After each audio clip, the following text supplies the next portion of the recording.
বাবা আদম ও মা হাওয়া আলাইহিমা সালাতু ওয়াসসালামের 2 জোড়া সন্তান যথা হাবিল ও লিউজা এবং কাবিল ও আকলিমা ভূমিষ্ঠ হল। শরীয়ত অনুযায়ী প্রথম তরফার ছেলে হাবিলের সাথে দ্বিতীয় তরফার মেয়ে আকলিমার বিয়ে এবং দ্বিতীয় তরফার ছেলে কাবিলের সাথে প্রথম তরফার মেয়ে লিউজার বিবাহ স্থির হল। কাবিলের যমজ বোন আকলিমা ছিল হাবিলের যমজ বোন লিউজা অপেক্ষা অনেক সুন্দরী, কিন্তু যেদি কাবিল তার যমজ বোন আকলিমাকেই বিবাহ করবে, কেননা সে অপরূপ সুন্দরী, কিন্তু তৎকালে শরীয়ত মতো তাহা বৈধ ছিল না। হযরত আদম আলাইহিস সালাতু ওয়াসসালাম তার ছেলে কাবিলকে বুঝাতে লাগলেন, কিন্তু কাবিল তার সিদ্ধান্তে অনড়, বাবার নির্দেশনা আমলে নিল না। হযরত আদম আলাইহিস সালাতু ওয়াসসালাম সমস্যায় পড়লেন।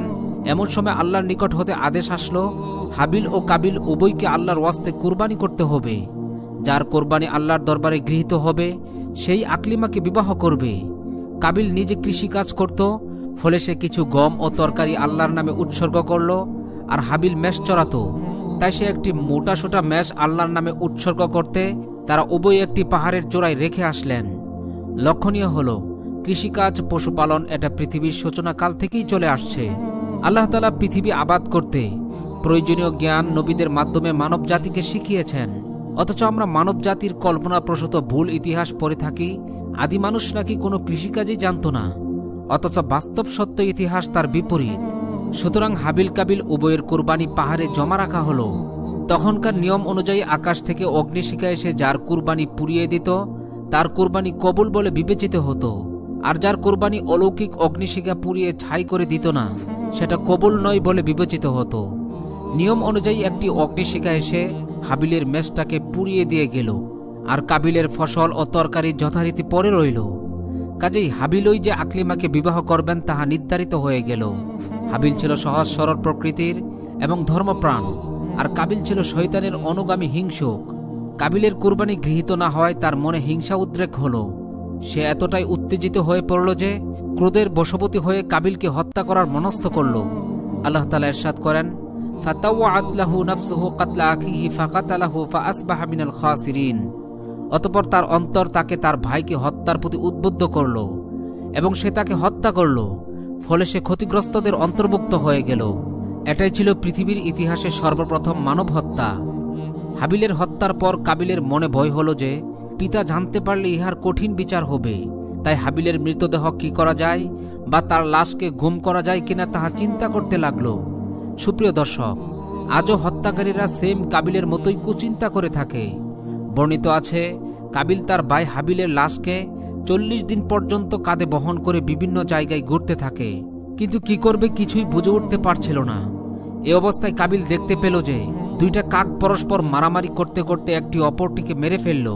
তারপর জীবিত কাকটি ঠোঁট দ্বারা মাটি খুঁড়ে একটি গর্ত করে মৃত কাকটিকে ওই গর্তের মধ্যে পুঁতে উপরে মাটি দিয়ে ডেকে সমানভাবে উড়ে চলে গেল।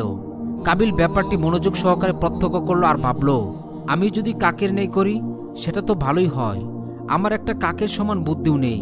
অতঃপর সেও কাকের প্রদর্শিত নিয়মে মাটি খুঁড়ে হাবিলের লাশ মাটির নিচে পুঁতে রেখে চলে গেল। আল্লাহ তাআলা বলেন, ফাবাআসাল্লাহু গুরাবান ইয়াবহাসু ফিল আরদি লিয়ুরিয়াহু কাইফা ইওয়ারি সাওআতা আখি।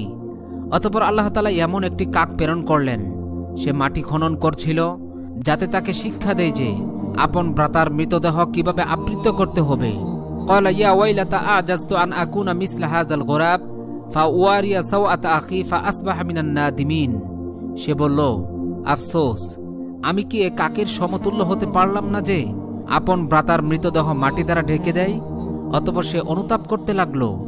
সুতরাং উক্ত নিয়মে স্বীয় ভ্রাতার লাশ গোপন করে ফেলল, আর সে নিজে খুবই লজ্জিত হয়ে গেল। পাপিষ্ট কাবিল বাড়িতে ফিরে তার বোন আকলিমাকে নিয়ে বাড়ি থেকে পালিয়ে গেল। এদিকে বাবা আদম আলাইহিস সালাতু ওয়াসসালাম হাবিলের নিহত হওয়ার সংবাদে ভীষণভাবে দুঃখ পেলেন।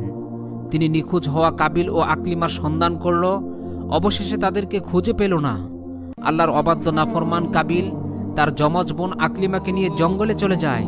শয়তানের প্ররোচনায় উভয়ে জিনায় লিপ্ত হয় এবং তারা শয়তানের ধোঁকায় অগ্নিপূজা শুরু করে দেয়।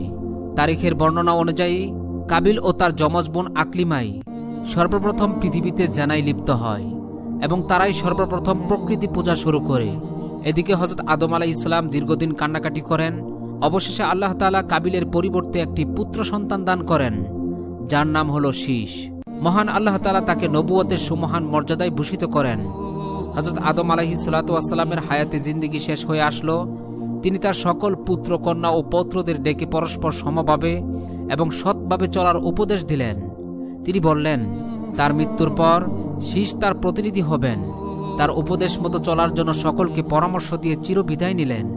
আদিপিতা হযরত আদম আলাইহিস সালাতু ওয়াস সালাম ইন্তেকালের পর হযরত শীষ আলাইহিস সালাতু ওয়াস সালাম তার প্রতিনিধি হলেন। সুপ্রিয় দর্শক, জেনাকারী ব্যক্তি যদি অবিবাহিত হয় তাহলে তাকে 100টি বেত্রাঘাত ও 1 বছরের দেশান্তর করতে হবে। আর যদি সে বিবাহিত হয় তাহলে তাকে রজম তথা পাথর মেরে হত্যা করতে হয়। আর অবশ্যই এ শাস্তি জনসম্মুখে প্রকাশ্যে কার্যকর করতে হবে। এটা হলো তার দুনিয়ার শাস্তি। আর পরকালে রয়েছে ভয়াবহ আযাব যদি সে তওবা না করে মৃত্যুবরণ করে। হে আল্লাহ, আপনি আমাদের সকলকে মহাপাপ থেকে হেফাজত করুন। আমিন।